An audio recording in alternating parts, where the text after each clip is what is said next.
इस बुलेटिन के प्रायोजक हैं अर्थ डायग्नोस्टिक्स, लोक कला मंडल, मधुबन, उदयपुर। नमस्कार, आप देख रहे हैं उदयपुर न्यूज। आपके साथ मैं हूं कृतिका चौबीसा।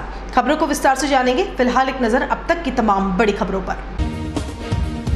मामूली बदमाशों ने अपराध कर इंस्टाग्राम पर पुलिस को दिया चैलेंज। महज 15 मिनट में पुलिस ने पकड़कर निकाली हेकड़ी।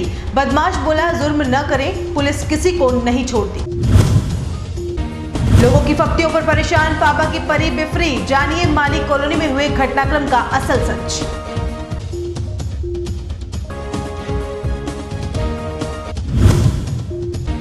रिट परीक्षा को लेकर प्रशासन की धड़कनें बढ़ी। अभ्यर्थियों का आना जाना शुरू।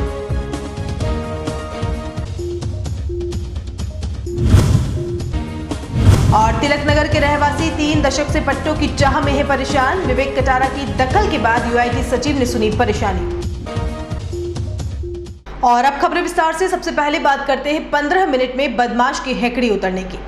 वैसे तो सोशल मीडिया की जानकारी को भ्रामक ही माना जाता है, लेकिन कभी कभी इससे मिली सूचना बहुत बड़ी मददगार साबित हो जाती है।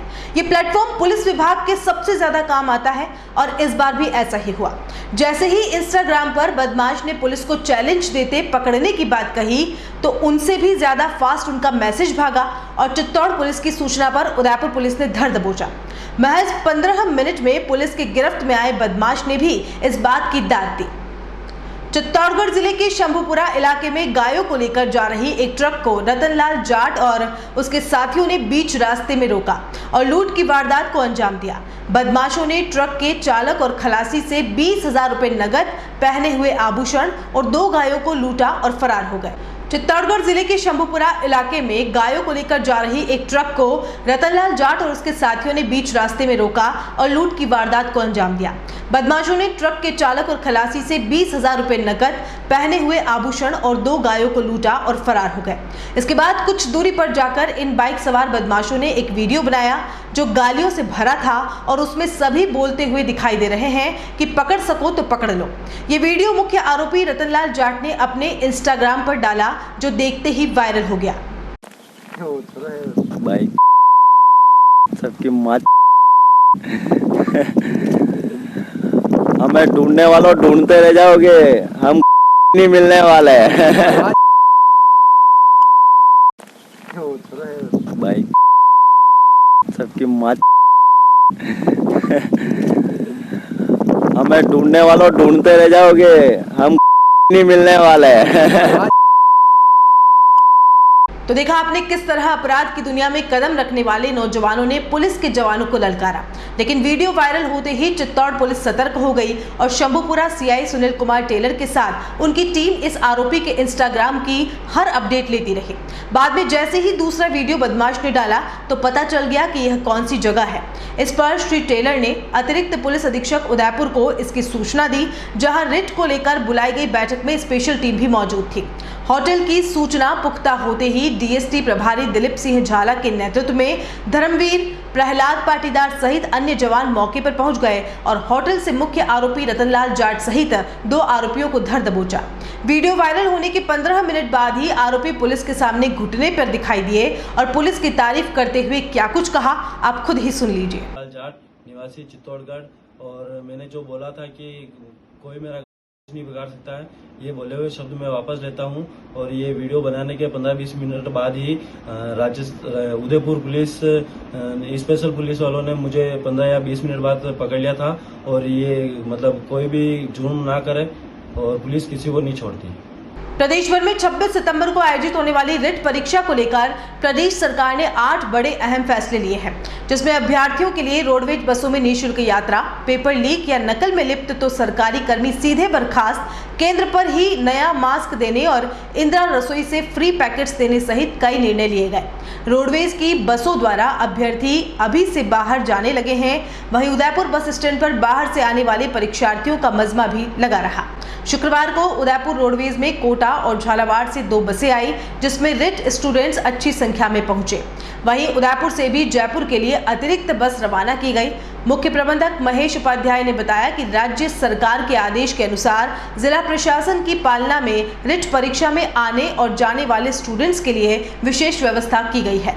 जिससे किसी भी स्टूडेंट को कोई दिक्कत नहीं हो। इसके तहत 30 सितंबर तक स्टूडेंट्स के लिए यात्रा फ्री की गई है। 3 दिन तक केवल रिट अभ्यर्थी के लिए ही बसें चलेंगी। शहर में 6 जगहों पर बस स्टैंड बनाए गए हैं, जिसमें अंबेरी, प्रतापनगर, बलीचा, रेती स्टैंड, सिटी रेलवे स्टेशन और केंद्रीय बस स्टैंड को तय किया गया है। जिलाधीश महोदय के निर्देशन में जिला स्तरीय समिति रीट संचालन के लिए बनी हुई है, जिसमें सभी विभागों के प्रतिनिधियों को सदस्य बनाया गया है। माननीय जिलाधीश महोदय उदयपुर देवड़ा साहब इस कार्य को एक मिशन के रूप में एवं उदयपुर को एक मॉडल ज़िले के रूप में प्रतिस्थापित करने के लिए पूर्ण रूप से लगे हुए हैं। उनके द्वारा प्रतिदिन हर कार्य की मॉनिटरिंग की जा रही है। तो एग्ज़ाम से लेके, फ्लाइंग से लेके, सैनिटाइजर से लेके, चिकित्सा व्यवस्था से लेकर परिवहन तक की सभी व्यवस्थाएं माननीय जिलाधीश महोदय खुद नियंत्रित कर रहे हैं। राजस्थान परिवहन निगम के लिए उनके स्पष्ट निर्देश हैं। माननीय मुख्यमंत्री महोदय की बजट घोषणा के अनुरूप दिनांक 20 से ही हम रीट के परीक्षार्थियों को 30 तारीख तक आना जाना मुफ्त में यात्रा करा रहे हैं। आज भी आप अगर केंद्रीय बस स्टैंड पर घूमे हैं तो देखे होंगे कि हर प्लेटफॉर्म पर अभी परीक्षार्थी ही नज़र आ रहे हैं। आज हमारे एक वाहन हमारे को कोटा से एवं एक झालावाड़ से अतिरिक्त रूप से आई और उदयपुर आगार की भी एक वाहन जयपुर के लिए अतिरिक्त भेजी गई है। जैसी यात्री भार उपलब्ध होगा, उदयपुर आगार की समस्त वाहनें रीट के लिए ही संचालित होगी। आज से ही 24 तारीख से हमारा 24 घंटे का नियंत्रण कक्ष केंद्रीय बस स्टैंड पर स्थापित कर दिया गया है, जो जिला प्रशासन से कोऑर्डिनेट करके जिला प्रशासन द्वारा की गई व्यवस्थाओं एवं उनके द्वारा जो सहायता डेस्क बनाई गई है उन तक रीट परीक्षार्थियों को पहुंचा रहा है। उसमें मार्गदर्शन भी किया जा रहा है। ठहरने की व्यवस्था भी जिला प्रशासन द्वारा की गई है। हमारी निगम एवं जिला प्रशासन की ओर से इस चैनल के माध्यम से सभी परीक्षार्थियों से भी निवेदन है कि किसी भी तरह की आपाधापी नहीं करें। पूरी तरह से जिला प्रशासन आपके साथ है, निगम प्रशासन आपके साथ है।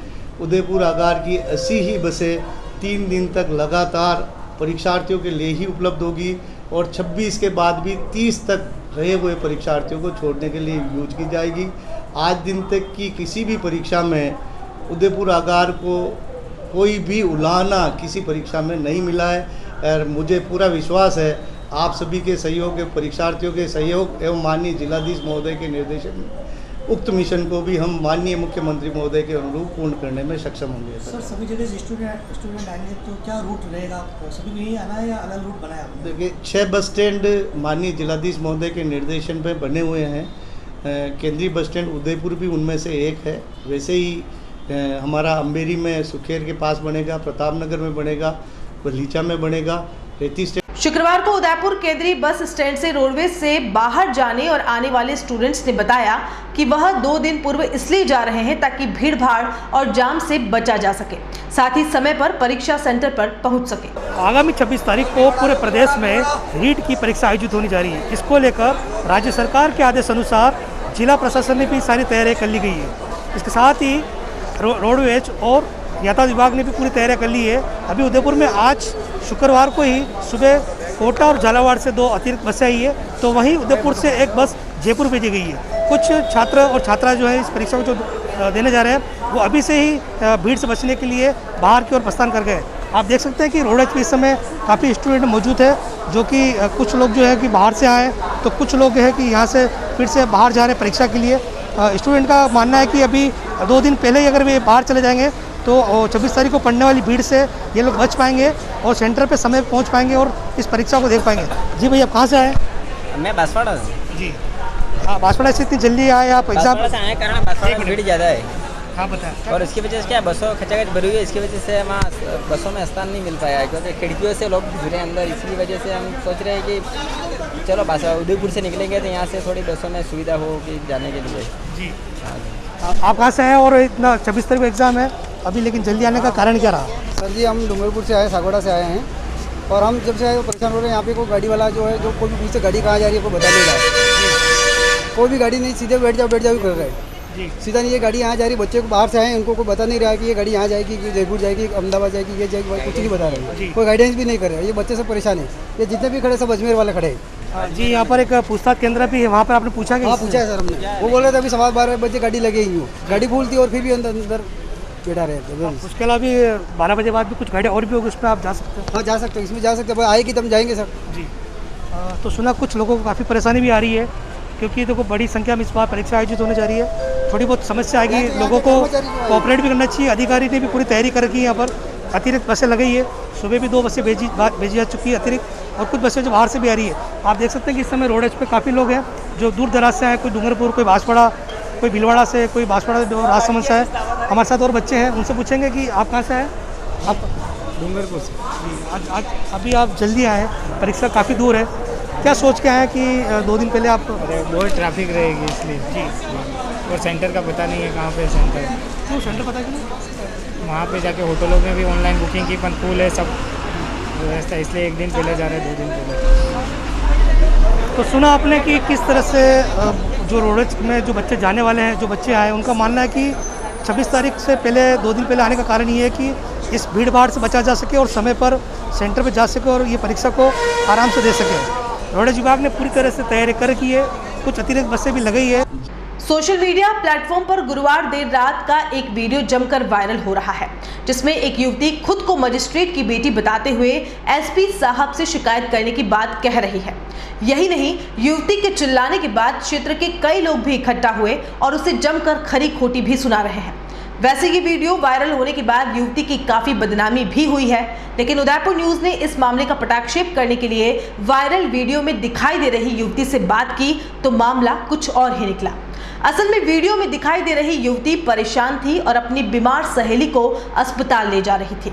माली कॉलोनी से गुजरते वक्त सहेली को वॉमिट होने लगी तो दोनों रास्ते में रुके, लेकिन पास में एक थड़ी पर खड़े कुछ युवाओं ने दोनों के साथ बहुत बदतमीजी की और छेड़छाड़ करने का प्रयास किया, जिससे युवती की स्कूटी की चाबी झाड़ियों में जा गिरी। एक बार तो बीमार सहेली को हॉस्पिटल पहुंचाने की जल्दी और ऊपर से बदतमीज युवाओं द्वारा फप्तियां कसने से परेशान युवती के सब्र का बांध तब टूट गया जब क्षेत्रवासियों ने युवतियों को बुरी बुरी गालियां देना शुरू कर दिया। अपने माता पिता के लिए अपशब्द सुनने के बाद युवती अपना आपा खो बैठी और उसके मुंह से भी अपशब्द निकलने लगे। ऐसे में उदयपुर न्यूज से बातचीत के दौरान युवती ने बताया कि सीसीटीवी फुटेज यदि सार्वजनिक होते हैं तो उससे स्पष्ट हो जाएगा कि बेबस और लाचार लड़कियों को माली कॉलोनी में असामाजिक तत्वों द्वारा किस तरह से परेशान किया गया था। सर ये चीज़ मेरे थ्रू स्टार्ट नहीं हुआ था, सबसे पहली चीज़, क्योंकि ये सबसे पहली चीज़ है ना, मैं सिर्फ मेरी दोस्त को हेल्प कर रही थी वहाँ पर, उसको माइग्रेन का दिक्कत है, वो वॉमिट कर रही थी, तो हम वहाँ पे झाड़ियाँ थी तो हमने सोचा किसी के घर के सामने जाएंगे कोई टोक देगा, तो हम किसी के घर के सामने नहीं, हम झाड़ियों में जाने लगे तो वहाँ पे चाय की थड़ी है एक, तो वहाँ से लड़के अंदर आके कमेंट्स पास कर रहे थे हम लोग, वो जैसे वॉमिट के लिए बेंड हो रही थी तो वो उसको देख देख के उल्टा सुल्टा देख देख के वॉमिट की, फिर है ना उसको बहुत ज़्यादा पोक कर रहे थे, तब भी मैं कुछ नहीं बोली। फिर हम लोग फिर उसका जो भाई था वो उसकी गाड़ी लेके आया, वो मेरे साथ में था तो मैंने उसको घर भिजवा दिया, तो मेरा सारा सामान उसको वॉमिट कराने चक्कर में मैंने उसकी डिक्की में रख दिया, मेरी चाबी भी मैंने डिक्की में रख दी उसकी। तो अब मैं फिर उसके बाद वो जाते हुए मुझे पास कर रही थी चाबी, मैंने बोला तू जा, तो फिर वो वापस आई कि चाबी ले, और वो पास कर रही थी, वो चाबी झाड़ी में चली गई, तो मैं ढूंढ रही थी और मैं फ्रस्ट्रेट हो गई थी कि मेरी चाबी यहाँ झाड़ी में चली गई है।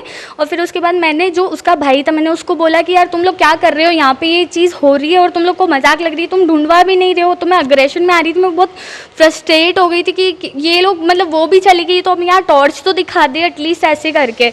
तो फिर है ना मेरा फ़ोन उसकी डिक्की में था और उसके बाद उसका फ़ोन मेरी डिक्की में था, प्रॉब्लम ये हो गया। तो मैंने बोला अब उसको कॉल करके कैसे बुलाऊँ, दूसरी चाबी कैसे मंगाऊँ, दूसरी चाबी होती तो मैं मंगा लेती दूसरी चाबी। तो फिर वो वहाँ से मैं जब चाबी ढूंढ रही थी उसके बाद है ना मैंने उस पर, जब मैं मेरे फ्रेंड के भाई से जब वार्तालाप करी थी, एक अंकल आते हैं बहुत वेल मैनर्ड में, उन्होंने सब बनियान पहन रखा था और बहुत बदतमीजी तरीके से वो मेरे से अब्यूजिंग लैंग्वेज में कि ये है ना ये क्या लगा रखा है ये वो करके बहुत तू तड़ाके में बात कर रहे थे। सब वक्त मेरे पेरेंट्स अगर मुझसे ऐसे बात करेंगे कोई इशू नहीं है, और अगर मुझसे कोई प्यार से बात करे एक बार एटलीस्ट पूछे तो सही, आप बार बार ब्लेम कर रहे हो। वहाँ पे दूसरी आंटियाँ भी आई कि क्या हुआ, तो मैंने उन आंटी को भी यही बोला कि आंटी मेरी चाबी घूम गई है और मुझे गुस्सा आ रहा है कि मुझे चाबी नहीं मिल रही है और मुझे उसको हॉस्पिटल लेके जाना हो, ज़्यादा प्रॉब्लम हो जाएगी इस वजह से। तो फिर जब हम चाबी ढूंढ रहे थे तो बार बार वो अंकल आकर फिर पास में आके पोक करने लग गए, तो मेरी फ्रेंड का भाई है उसने लेके गाड़ी बीच में लगा दी, तो मैं गाड़ी के इस साइड थी, वो अंकल उस साइड थे।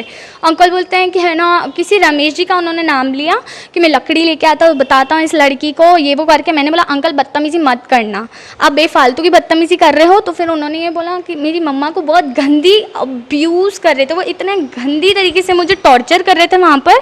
तो मेरा रोना निकला वहाँ पर, तो मैं रो रही थी। मैंने बार बार बहुत तमीज़ से भी बोला अंकल मत बोलो, मम्मी को मत लेके आओ। फिर उसके बाद मैंने भी उन्हें अब्यूज़ किया कि अब मेरी माँ को मत लेके आना। मैं तू तड़ाके पे भी आई।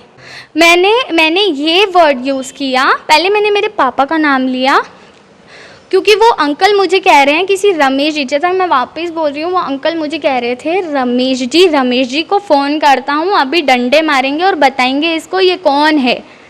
मैंने बोला अंकल आप मत बताइए मैं कौन हूँ, मुझे अच्छे से पता है। तो मैं जिनको एक भैया बोलती हूँ तो वो एज इट ठीक है, मेरा रिलेशन एक साइड है।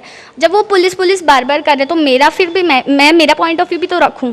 तो मैंने उन भैया का नाम लिया और वो घर जाते ही, जब मेरे पास फ़ोन नहीं था, घर जाते ही मैंने उन भैया से बात किया कि भैया ऐसा ऐसा हुआ और अगर मैं कुछ भी गलत स्टेप लेती हूँ तो मैं उस कॉलोनी को ब्लेम करूँगी। जब मेरे साथ ये चीज़ भी हुई, मेरी गाली देने में सब मेरे पे एक साथ फोर्सफुली आ रहे थे। जब मुझे मारा, मुझे वहाँ पे ऐसा धक्का दिया, और मेरी दोस्त की तबीयत खराब है, उसको माइग्रेन का दिक्कत है, अगर उसको कुछ भी ऊँच नीच हो जाती तो वो लोग कोई रिस्पॉन्सिबिलिटी नहीं लेते। तो आपने जो किया था उसके लिए क्या सॉरी फील कर रहे हैं? मैंने जो अब्यूज़ किया उसके लिए मैं सॉरी फील कर रही हूँ, बट जो मेरे साथ हुआ उसके लिए ना कोई सॉरी फील कर रहा है और ना ही कोई ये चीज़ बोल रहा है। वहाँ किसी ने स्टूड अप भी नहीं किया। इनफैक्ट 2 लड़के आए थे, कॉलेज स्टूडेंट ही लग रहे थे, उन्होंने बोला कि हम ऐसे जा रहे थे वहाँ से तो हमें पता पड़ा कि कोई लड़की चिल्ला रही है, उसके साथ मारपीट हुई है। वो चीज़ भी मेरे पास रिकॉर्डिंग है, मेरी उन लोगों से अभी भी बात हुई। तो मेरा वहाँ फ़ोन गिरा हुआ था, उन्हीं 2 लोगों ने मुझे हेल्प आउट किया। उन 2 लोगों के ये भी वर्ड्स थे कि आप वापस जाओ वहाँ पर, एक बार बात करो, वहाँ पे बहुत सीनियर सिटीजन तुम्हारे डिफेंड में खड़े थे। बट मैंने भी इशू क्रिएट नहीं करा। मैं चाहती मैं उन अंकल को एट अ टाइम क्वेश्चन करती कि अंकल ये हरकत आपने करवाई है मेरे को धक्का देने की, जैसा वो मुझे झूठा विलन बना रहे तो मैं भी ये चीज़ बोल सकती थी कि अंकल आप विलन हो, आपने मेरे को धक्का दिया है। बट मैंने नहीं करी वो चीज़, मेरी आदत नहीं है। और वो चीज़ पता है मतलब ख़त्म हो रही थी ना, जहाँ पर अंकल ऐसे बोल रहे थे, अंकल मतलब जो वर्स्ट लैंग्वेज जिसे बोलते हैं हम, वर्स्ट लैंग्वेज, उस तरीके की गालियाँ यूज़ कर रहे थे वो। और इनफैक्ट मेरे साथ कभी भी कुछ ऐसा हुआ, मैं भी वीडियोस रिकॉर्ड करती हूँ, मैं उन सब चीज़ों के बहुत अगेंस्ट हूँ। मेरा और कहीं भी ऐसी चीज़ में नहीं मिला। अगर वो लड़की पी के इतना तमाशा कर रही है, वो लोग मेरे कैरेक्टराइज कर रहे हैं कि पी के आई, बंदी रो रही है और लड़की रो रही है, आपके घर पे भी बेटी है और माँ है, बट आप, मैंने उनको ये भी बोला अंकल आप आपकी माँ बेटियों को भी ऐसे ट्रीट करते हो। वो नहीं देख रहे थे, तब मैंने उनसे बहुत सॉर्टेड करने का भी शुरू किया। राजस्थान सरकार द्वारा चलाए जा रहे प्रशासन शहरों के संग अभियान से शहरवासियों को काफी आस है।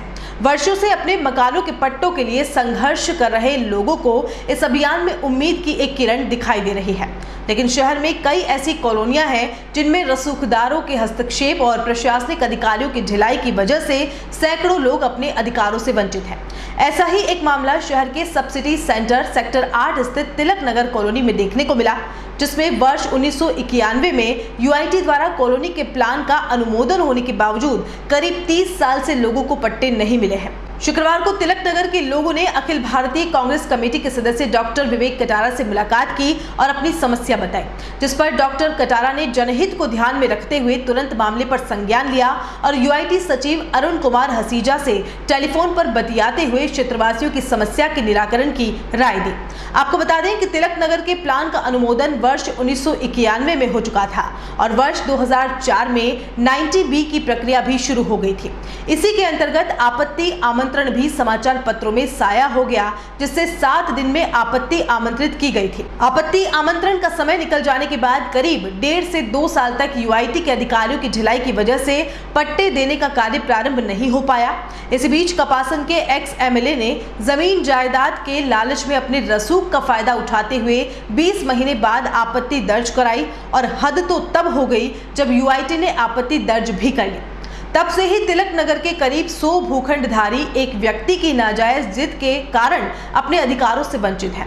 ऐसे में उदयपुर न्यूज भी यूआईटी के तमाम अधिकारियों से अपील करता है कि 30 वर्षों से अपने अधिकारों के लिए लड़ रहे क्षेत्रवासियों को राहत देते हुए राजस्थान सरकार के प्रशासन शहरों की ओर अभियान को सार्थक बनाए। आज सेक्टर 8 तिलक नगर के लोकल जो बाशिंदे हैं वो मेरे से मिलने आए हैं। इनकी लंबे समय से 2004 से इनके मकान बने हुए हैं, 15 साल से कॉलोनी बसी हुई है, लेकिन आज तक इनको यूआईटी पट्टे नहीं दे पाई। तो मैं यूआईटी के तमाम अधिकारियों से, हमारे ऊपर के अधिकारियों से, यूडीएच के अधिकारियों से मैं यही अपील कहना चाहता हूँ कि भाई आज उस कॉलोनी में तमाम सुविधा उपलब्ध है, सड़क भी है, बिजली भी है, पानी भी है। सिर्फ पट्टों की वजह से इनका काम अटक रहा है और लोग लंबे समय से बसे हुए हैं, मकान बने हुए हैं। तो मैं यही कहना चाहता हूँ कि आप भी इनका सहयोग करें और इनको हर संभव प्रयास करें कि हमारे जो यहाँ के लोकल स्थानीय लोग हैं उनको पट्टे मिले, क्योंकि पट्टे आज किसी को रोटी कपड़ा और मकान जो मोस्ट बेसिक चीज़ है आदमी के जीवन में, तो ये अगर सरकार देती है, और मैं तो समझता हूँ और मैं अधिकारियों को भी कहना चाहता हूँ कि जिस तरह से अशोक जी गहलोत ने संधू साहब को लगाया है, नीचे वीके दादिक जी को लगाया है, और जितने भी बड़े बड़े जो अधिकारी जो काम कर रहे हैं उनका यही काम है कि ज़्यादा से ज़्यादा पट्टे इस प्रशासन गाँवों के संग में दिए जाए और सरकार को लोगों को रिलीफ दिया जाए। और ये अशोक जी गहलोत का मंतव्य है, और कोई अधिकारी इसमें अगर कोई रुकावट पैदा करता है तो उसके ऊपर सख्त कार्रवाई होगी, क्योंकि सरकार के स्ट्रिक्ट गाइडलाइंस है कि ज़रूरतमंद लोगों को पट्टे देने। और आज ये मेरे पास आए, मैं भी इनकी मजबूत पैरवी करूँगा, लेकिन मैं यूआईटी के अधिकारी को कहना चाहता हूँ आप पूरे इस मैटर को समझें, कुछ भूमि दलालों के बात में नहीं आके आप इस पूरी मैटर को ढंग से उसको स्टडी करें, और जो ज़रूरतमंद लोग हैं और जो वाकई में जो बैठे हुए हैं उनको जल्दी से जल्दी पट्टे दिए जाएं इस काम में, ये मैं कहना चाहता हूँ। धन्यवाद। सिद्ध पुरुष कमलेश महाराज इन दिनों भारत भ्रमण पर हैं। कोरोना के बाद पूरे देश के भ्रमण पर निकले कमलेश जी महाराज गुरुवार को उदयपुर पहुंचे। महाराज के अनुयायियों ने बड़ी स्थित एक महादेव मंदिर में हवन का कार्यक्रम आयोजित किया। उदयपुर प्रवास के दौरान महाराज कमलेश अखिल भारतीय कांग्रेस कमेटी सदस्य डॉक्टर विवेक कटारा के निवास पर पहुंचे और दूर दराज से आए भक्तों को आशीर्वाद प्रदान करते हुए दोपहर का भोजन कटारा परिवार के साथ लिया। अतिथि देवो भव की परंपरा का निर्वहन करते हुए पूर्व विधायक और गिरवा प्रधान सज्जन कटारा ने श्रीनाथ जी की तस्वीर भेंट कर आशीर्वाद लिया। इस अवसर पर पूर्व प्रधान सुखबीर कटारा, पार्षद प्रमोद मेनारिया, शैलेश मिश्रा, भगवती डांगी, जय औदित्य, किशन डांगी, मनोहर सिंह सिसोदिया, मान सिंह, भुवनेश राव, प्रदीप त्रिपाठी, भागीरथ, भारत रामानुज आदि मौजूद रहे। और बुलेटिन में यहाँ रुकेंगे एक ब्रेक के लिए। आप देखते रहिए उदयपुर न्यूज। उदयपुर और आसपास के लोगों के लिए अब खुद का प्लॉट खरीदने का आ गया है सुनहरा मौका। उदयपुर प्रॉपर्टी साकरोदा में लाए हैं धरती धन। आपके लिए ऐसी स्कीम जिसमें आपको 10 माह तक 700 रुपए हर 10 दिन में जमा करवाने हैं और आपको मिलेगा सस्ता प्लॉट। मात्र 10 महीनों में 30 ड्रॉ में खुलेंगे 90 रेजिडेंशियल प्लॉट्स। केवल 21,000 में प्लॉट पाने का जबरदस्त ऑफर भी है और कई आकर्षक उपहार भी हैं। तो सोचना क्यों, जल्द ही बुक करवाइए और अपने प्लॉट के मालिक बन जाइए। अधिक जानकारी के लिए आज ही संपर्क करें 8559858687 पर। हमारा पता है Udaipur property, office address 212 second floor, Samriddhi complex, opposite Krishi Upaj Mandi, main gate, Reti stand, Udaipur.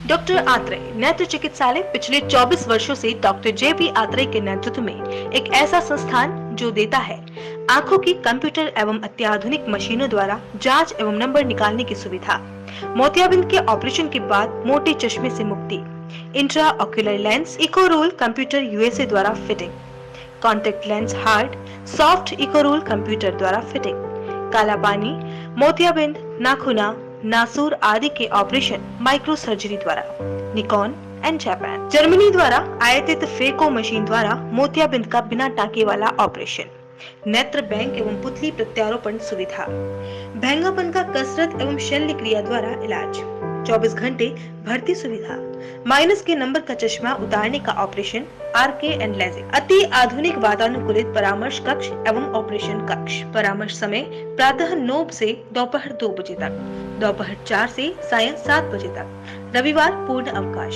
संपर्क डॉक्टर आत्रेय नेत्र चिकित्सालय 1920 प्रथम मंजिल, town hall, link road, corporation bank के पास, Udaipur, Rajasthan.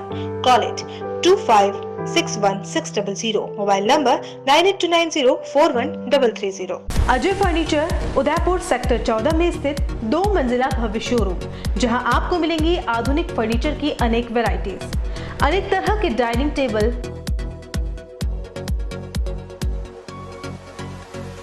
Sofa set, double bed with mattresses, अलमारी, मंदिर स्थान, प्लास्टिक चेयर्स और सभी तरह के ऑफिस फर्नीचर्स।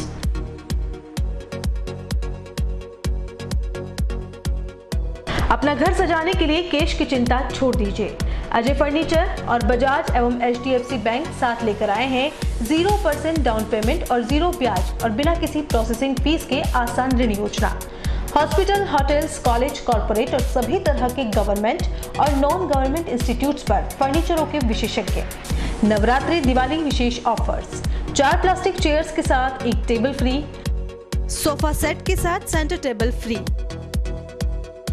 कोरोना वॉरियर्स के लिए विशेष डिस्काउंट। एक बार पधार कर सेवा का मौका अवश्य दें। Address D1 near community centre, sector 14, हिरन मगरी, उदयपुर। कॉल अस 8233206262।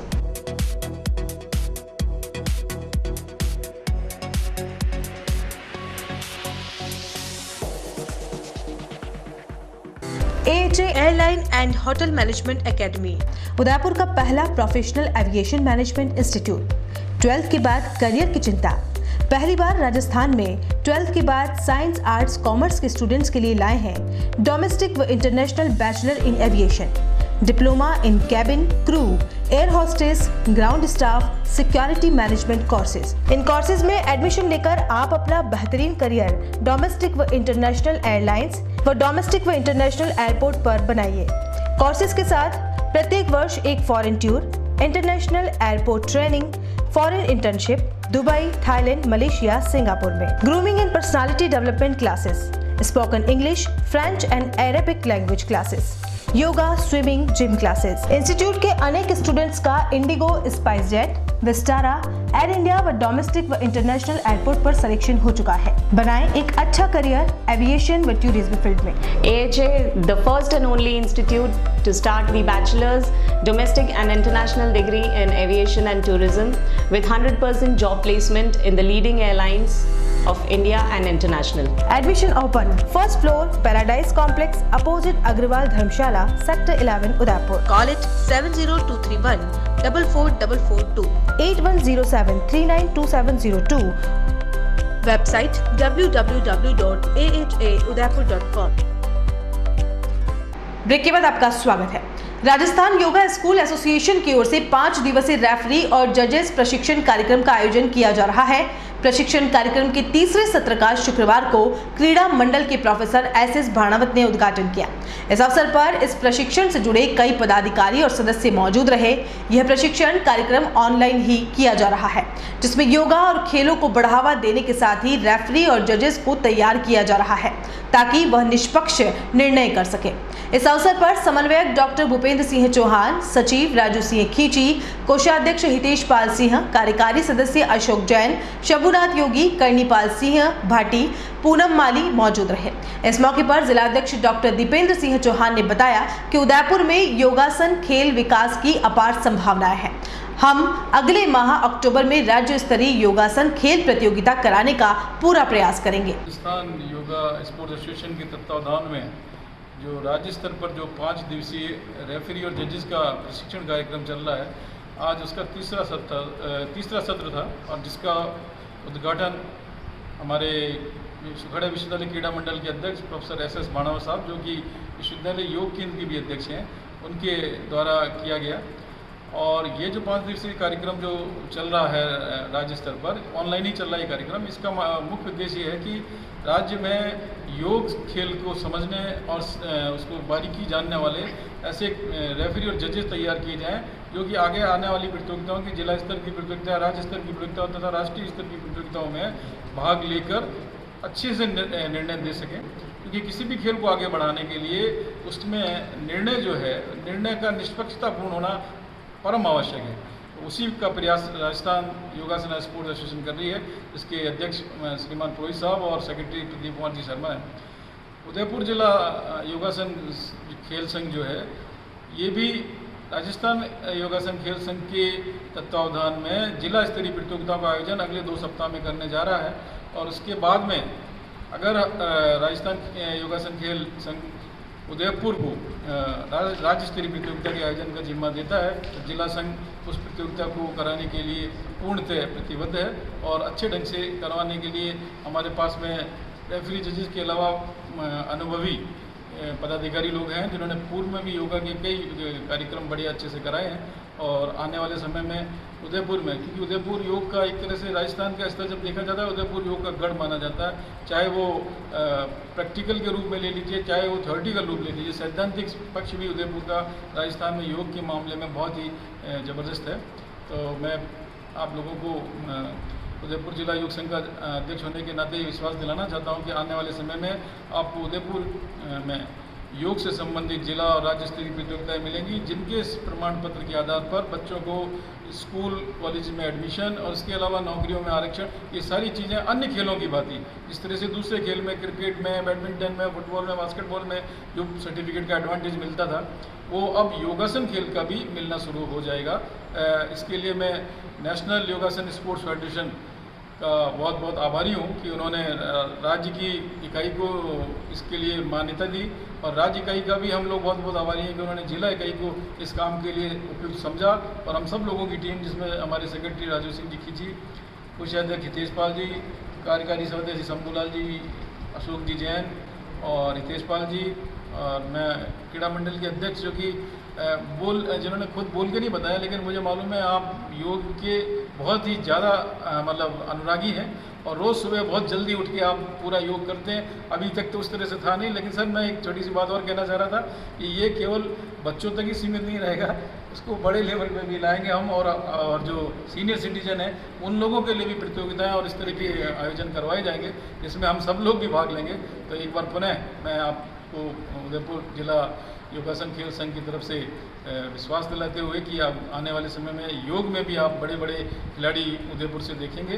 धन्यवाद। देश भर में सांस्कृतिक नृत्यों की विरासत को संजोने के लिए दुर्गा सांस्कृतिक कला केंद्र द्वारा लोक कला मंडल के सानिध्य में उदयपुर में पहली बार दुर्गा रंग महोत्सव 15वां Arjun Mishra award all India classical एवं फोक डांस कंपटीशन आयोजित किया जा रहा है। केंद्र के निदेशक और अंतर्राष्ट्रीय कलाकार प्रमोद परिहार ने शुक्रवार को आयोजित प्रेस वार्ता में बताया कि इस महोत्सव में पंडित अर्जुन मिश्रा अवार्ड, दुर्गा रत्न और ऑल इंडिया क्लासिकल एवं फोक डांस प्रोग्राम में संस्था द्वारा आमंत्रित अंतर्राष्ट्रीय कलाकारों की प्रस्तुतियां रहेंगी। यह समारोह 2 दिन का होगा और दोनों दिन अंतर्राष्ट्रीय कथक कलाकार एवं गुरु प्रस्तुति देंगे, जिसमें 25 सितंबर को सुबह के सत्र में प्रतियोगिता एवं शाम के सत्र में फेस्टिवल में अंतर्राष्ट्रीय कलाकार अपनी प्रस्तुति देंगे। और इसमें पद्म भूषण बिरजू महाराज के पुत्र पंडित जय किशन महाराज मुख्य अतिथि के रूप में मौजूद रहेंगे। साथ ही उनके ग्रुप की प्रस्तुति भी रहेगी। उसके बाद हरेंद्र और निकिता महामाया ग्रुप दिल्ली और कई अन्य राज्यों के मशहूर कलाकारों की प्रस्तुति रहेगी। इसी तरह 26 सितंबर को मॉर्निंग सत्र में प्रतियोगिता रहेगी और शाम के सत्र में ख्याति प्राप्त अंतर्राष्ट्रीय कलाकारों की प्रस्तुति रहेगी, जिसमें पंडित अर्जुन मिश्रा, प्रवीण परिहार, ऋचा गुप्ता, ऋषिकेश और सोमा मंडल रहेंगे। शाम को प्रतियोगिता का पुरस्कार वितरण होगा। नमस्कार, मैं पंडित अनुज मिश्रा, मैं लखनऊ से आया हूँ और ये बहुत ही सुंदर फेस्टिवल हो रहा है 15 दुर्गा रंग महोत्सव, जो कि आपके शहर उदयपुर में हो रहा है और पंडित अर्जुन मिश्रा अवार्ड शो हो रहा है। तो इसमें बड़े बड़े कलाकार आए हुए हैं। हमारे दादा गुरु पंडित बिरजू महाराज जी, उनके बेटे पंडित जय किशन महाराज जी आ रहे हैं और लखनऊ, जयपुर, बनारस, हम लोग लखनऊ घराने से हैं, मैं और मेरी वाइफ हैं नेहा सिंह मिश्रा। साथ ही प्रवीण परिहार भाई हैं, आप जयपुर घराने से हैं। और इसके साथ साथ प्रमोद भाई हैं और साथ ही में सिर्फ कथक ही नहीं हो रहा है, इसमें भरतनाट्यम भी है, इसमें उड़ीसी की भी आर्टिस्ट हैं, अलग अलग फॉर्म के ऋषिकेश भाई हैं हमारे साथ। ये भी बड़े दूर से आए हुए हैं। और ये सारे कलाकार जो हम क्लासिकल आर्टिस्ट आए हैं यहाँ पे, जो म्यूज़िक फेस्टिवल भी है इसमें, हमारी कोशिश ये है कि जो हमारी देश की संस्कृति सभ्यता जो कहीं ना कहीं कम होती जा रही है, उसको हम सब युवा मिलके आगे बढ़ाएं। हमारे जो आने वाली जनरेशन है, मॉडर्नाइजेशन तो जाए वो, but they should not forget their roots, कहाँ से वो आए हैं। और ये जो गुरुकुल, ये गुरु शिष्य परंपरा जो हमारी कला में आज जीवित है, बची रह गई है, वो आगे बढ़े। मैं इसके लिए सबसे बड़ा आभार देना चाहूँगा पूनम शाश्वत जी का, जो ये सब ऑर्गेनाइज़ कर रही हैं। उन्होंने बड़ी मेहनत की है, एक दूसरे शहर से होके, अलीगढ़ से होके, वो हर छोटे छोटे शहर में इसको ऑर्गेनाइज़ कर रहे हैं। और आखिरी में मेरा निवेदन ये ज़रूर करना चाहूँगा, सारी हमारी जो स्टेट लेवल की सरकार है, हमारी भारत सरकार है, कि ज़रूर ऐसे आर्टिस्टों की मदद करे। कोविड-19 के बाद से हम आर्टिस्ट बड़ी मुश्किल में हैं और बहुत सारे हमारे अब्रॉड के टूर्स भी कैंसिल हो रहे हैं और कई आर्टिस्ट तो ऐसे हैं जिनके लिए जीविकोपार्जन करना मुश्किल हो गया है। तो मेरी आप लोगों से यही अपील है कि आपके थ्रू ये बात हमारी गवर्नमेंट तक जाए कि आर्टिस्टों के लिए कोई ऐसा प्लान होना चाहिए कि पहले मंदिर होते थे, उसके बाद राजा महाराजा होते थे। हमारे राजस्थान में राजा महाराजाओं ने कितना कथक को आगे बढ़ाया और कलाकारों को कितना सपोर्ट किया, वो सपोर्ट कलाकारों को चाहिए फिर से, कि कलाकार कला के बारे में सोचे, वो ये ना सोचे कि उसे जीना कैसे, उसे घर कैसे पालन करना है। इसलिए कला का लेवल एक समय बहुत ऊपर होता था, आज हम लोग बहुत कुछ बैलेंस करके चल रहे हैं। तो नेहा है, नेहा हमारी सेलिब्रिटी आर्टिस्ट है, NTV पे भी आ चुकी हैं, हाई फीवर में आ चुकी हैं, और हम सभी लोग जो हैं internationally all over world perform किया है। नेहा, आप कुछ बोलना चाहेंगे तो ज़रूर बोलिए। जी नमस्कार, मैं नेहा सिंह। सबसे पहले तो मैं बताना चाहूँगी कि क्या रूपरेखा है। ये 15वां दुर्गा महोत्सव है, जिसमें कंपटीशन भी हो रहा है और परफॉर्मेंसेस भी हो रहे हैं, जिसमें कि छोटे बच्चों को भी पार्टिसिपेट करने का मौका मिल रहा है। उसके अलावा बहुत बड़े बड़े आर्टिस्ट भी आ रहे हैं, जिसमें जो मेरे हस्बैंड हैं अनुज मिश्रा एंड प्रवीण जी हैं, ऋषिकेश जी हैं, साथ प्रमोद जी हैं, और सबसे बड़े पंडित जयकृष्ण महाराज और बिरजू महाराज जी के बेटे हैं जयकृष्ण महाराज, जो बड़े बेटे हैं, वो भी आ रहे हैं यहाँ पे, उनका ग्रुप आ रहा है, वो परफॉर्म करेंगे। तो बहुत ही अच्छा प्रोग्राम होने वाला है और छोटे छोटे बच्चे भी पार्टिसिपेट कर रहे हैं, जिसमें आप छोटे बच्चों को भी देखेंगे कि they are also learning and they are performing. तो ये बहुत अच्छा महोत्सव क्रिएट किया है पूनम जी ने, तो उसके लिए मैं धन्यवाद करना चाहूँगी। उसके अलावा आप कुछ पूछना चाहें तो? बच्चों को कैसे जोड़ा जाएगा? ये बच्चों को ही जोड़ने की कोशिश की गई है, जिसमें कि उनको कंपटीशन कराया जा रहा है। एक्चुअली क्या होता है, जब बच्चों को प्लेटफॉर्म मिलता है तो बच्चे अपने आप से चीज़ों से जुड़ने लगते हैं। जब उनको जब प्लेटफॉर्म ही नहीं मिलेगा तो कहाँ बच्चे जुड़ेंगे। जब उनको स्टेज मिलेगा तो बच्चे सोचते हैं कि हाँ कुछ मुझे करना है आगे। अब ये है कि इन्होंने ऐसा ऑर्गेनाइज़ किया है कि बच्चे अब सोचेंगे कि हाँ कथक क्या होता है। अब बड़े लोगों को देखेंगे कि ऐसे बड़े लोग क्या कर रहे हैं, कथक होता क्या एग्जैक्टली। कई लोगों को तो पता ही नहीं होता कथकली, कहते कथकली है, कथकली, अरे आप कथकली सीख रहे हो, कथकली नहीं है, दिस इज़ कथक। कथक और कथकली में बहुत डिफरेंस है। और हमारी बहुत सारी 7 क्लासिकल डांस हैं, तो सब में बहुत अलग अलग डिफरेंस है। तो ये भी बच्चों को नहीं पता, तो डिफरेंस पता चलेगा। ये 3 घराने हैं हमारे, लखनऊ घराना, जयपुर घराना, बनारस घराना। तो ये तीनों घराने देखने को मिलेंगे। क्या डिफरेंसेस हैं वो देखने को मिलेंगे। जैसे लखनऊ घराने में बहुत नज़ाकत नफासत का प्रयोग होता है, और वहीं तैयारी में आप देखेंगे जयपुर घराना बहुत तैयारी वाला डांस किया जाता है। लयकारी में आप बनारस घराने को देखेंगे तो बहुत डिफरेंसेस है। तो तीनों घराने बच्चों को देखने को मिलेंगे और बहुत चीज़ें सीखने को मिलेंगी। राजसमंद की धर्मनगरी उथनोल में कई जगहों पर अवैध माइनिंग के चलते ग्रामीणों को खासी परेशानी का सामना करना पड़ रहा है। ग्रामवासियों का कहना है कि माइन संचालक कान्हा भाई द्वारा अवैध तरीके से प्रतिदिन विस्फोटक पदार्थ का इस्तेमाल करके विस्फोट किया जाता है, जिससे डांग, उथनोल और आसपास के मकानों और सरकारी स्कूल में दरारें आ गई और दरारों से वह जर्जर अवस्था में भी आ गए हैं। गांववासियों का कहना है कि हमारे साथ कभी भी कोई हादसा हो सकता है। गांव के सरपंच का कहना है कि माइंस के आसपास की जमीन, कुएं, ट्यूबवेल का पानी खत्म हो चुका है तथा गांववासियों की उपज की जमीन धीरे धीरे नष्ट हो रही है। इससे गांव के किसानों को भारी आर्थिक नुकसान हो रहा है। सरपंच का यह भी कहना है कि माइंस से दिन भर कई बड़े बड़े ट्रेलर, डंपर, ट्रक आते जाते रहते हैं, जिससे गांव की छोटी सड़कें क्षतिग्रस्त हो चुकी हैं और बड़े बड़े खड्डे पड़ चुके हैं। गांव की छोटी सड़कें और वाहन बड़े होने की वजह से रोजाना सड़कें और मेन रोड के घर क्षतिग्रस्त होते रहते हैं। सरपंच का कहना है कि कई बार इसकी शिकायत करके प्रशासन को अवगत भी कराया गया, लेकिन अभी तक कोई सुनवाई नहीं हुई है। माइनिंग विभाग से अधिकारी आते हैं और देखकर चले जाते हैं, जिससे गांव वाले काफी परेशान हो रहे हैं। गांव वासियों का कहना है कि माइंस के कारण घरों में दरारें आना शुरू हो गई हैं, रास्ते खराब होने लगे हैं, कुएं ट्यूबवेल का पानी सूखने लगा है। हमारे ग्राम पंचायत उथनौल के राजस्व गांव उथनौल में कुछ अवैध माइनिंग का काम हो रहा है और लीजदारी माइंस में भी बहुत ज़्यादा अत्यधिक खनन होने के कारण क्षेत्र के गाँवों के लोगों के कुएं वगैरह सूख गए हैं, मकानों में दरारें आ गई है, बहुत ज़्यादा समस्या हो रही है। इसलिए आज हम सब लोग अवैध माइनिंग के खिलाफ यहाँ उपखंड अधिकारी को ज्ञापन देने के लिए आए हैं। सर आप क्या चाहते हैं? हम ये चाहते हैं कि अवैध माइंस और जो लीजदारी माइंस है, दोनों माइंस है बंद होनी चाहिए। सर प्रशासनिक अधिकारी ने आपको क्या आश्वासन दिया है? प्रशासनिक अधिकारी ने बताया है कि पटवारी साहब को भेज के मौके पे कार्रवाई करवाते हैं। इससे पहले हमने माइनिंग विभाग को भी बताया है, पर माइनिंग विभाग ने कोई कार्रवाई नहीं की है। अधिकारियों की मिलीभगत होने के कारण खाली गांव वालों को आश्वासन ही मिल रहा है, मौके पे कोई कार्रवाई नहीं हो रही है। उधर स्कूल है बच्चों का, 5वीं तक स्कूल है, वो स्कूल का भी पूरा वाला हिस्सा पूरा वाइब्रेट होकर फट गया दीवार। मकान में दरारें चल रही है। उनको कभी रात का टाइम में चालू करते हैं 12 बजे के बाद, जब सब जन सो जाते हैं उसके बाद चालू करते हैं। तो अचानक से ऐसा झटका आता मकान में, बच्चे लोग भी सोते रहते हैं, आदमी लोग भी रहते हैं। कोई आदमी ड्यूटी पे जाता, नाइट ड्यूटी पे, तो घर पे तो बच्चे ही रहेंगे, तो वो बच्चे कहाँ जाएंगे? परेशानी आने जाने वाले के लिए भी है, उधर रहने वाले के लिए भी है। और गांव वालों को कुएं में पानी नहीं है, वहाँ पे 4-5 ट्यूबवेल है, सूखा पड़ा है, इनकी वजह से सूख गया है बोरिंग। सर आपकी मकान से माइंस कितने दूर है? मेरा तो गांव में मकान, लेकिन खेत मेरा वहीं पे है जिधर माइंस। आपका खेत माइंस से कितना दूर है? 200 मीटर। वो मतलब वो मिट्टी जो उड़ता है ना, मिट्टी और पत्थर, वो हमारे खेतों में आगे बढ़ता है जी। तो ऐसा अभी 1 दिन का होएगा, 2 दिन का, रोज का कौन साइन करेगा? उनके साथ बात कर ही नहीं सकते। रात को चल रहा था वीडियो लेने, रात को चल रहा वीडियो लेने गया था, वो उनका आदमी आ गया, वो झगड़ा करने को, झगड़ा पे तुले हुए रहते हैं। 10-15 आदमी आ जाते हैं। अभी हम लोग खेत पे जाते हैं, 2 जन ही रहते, वो 15 जन आएगा तो हम लोग क्या करेंगे? मेरी समस्या ये है कि जो माइनिंग चल रहा है हमारा पड़ोस में वो अवैध है और पास में मंदिर बना हुआ, मंदिर के अंदर तिराड़े आ रही है, मंदिर के कांच गिर रहे हैं। और मेरे पास में जो गौशाला बनी हुई है, गौशाला के दीवारों में भी तिराड़े आ रही है। हमारा आदमी वहाँ रात को सोता है तो धमाकों के मारे, डर के मारे उसने काम छोड़ दिया है, बोले मैं यहाँ नहीं रहूँगा।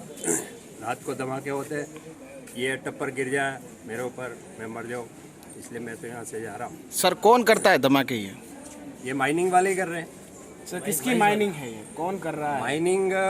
पता लगा है कि फतेह सिंह जी करके है और जो अवैध चल रही है जी। और एक आरके है, एसके आरके जो भी है वो कान्हा भाई करके है, वो चला रहे हैं। और वो इतनी गहरी हो गई है कि उसमें 20-20 फीट के आरकोट छोड़ते हैं, धमाके के मारे रात को मकान थर्राते हैं। और ये समस्या हमारी तगड़ी चल रही है और हमारों को धमकी देते आके। तो आपने प्रशासनिक अधिकारी को अवगत कराया है? इससे पहले अवगत कराया था जी, पर उसकी कोई कार्रवाई नहीं हुई। तो आपने इस संबंध में माइनिंग अधिकारी को भी अवगत कराया था?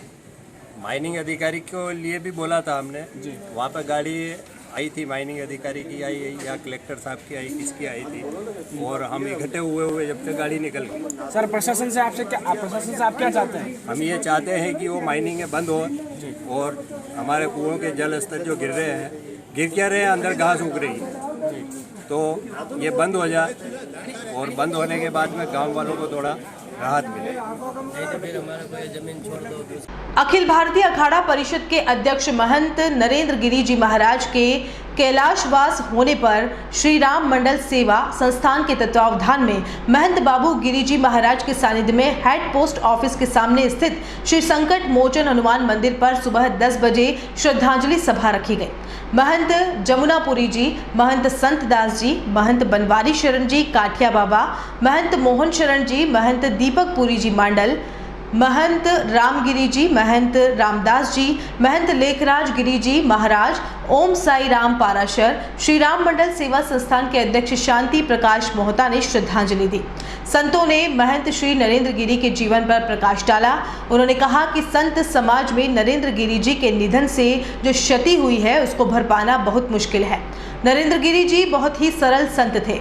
उनकी बातचीत करने का तरीका इतना बढ़िया था कि उनसे दोबारा मिलने की इच्छा रहती थी। बिलवाड़ा प्रवास के दौरान उनका सानिध्य मिला, शायद ही इस महत्वपूर्ण क्षण को भुला पाएंगे।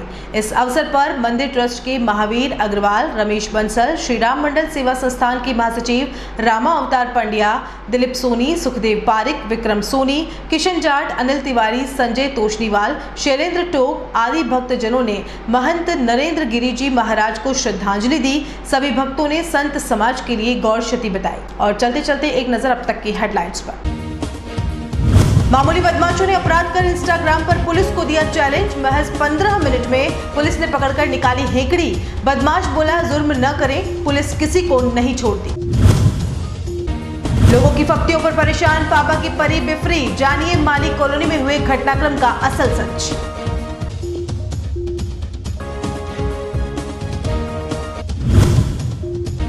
रिट परीक्षा को लेकर प्रशासन की धड़कनें बढ़ी, अभ्यर्थियों का आना जाना शुरू।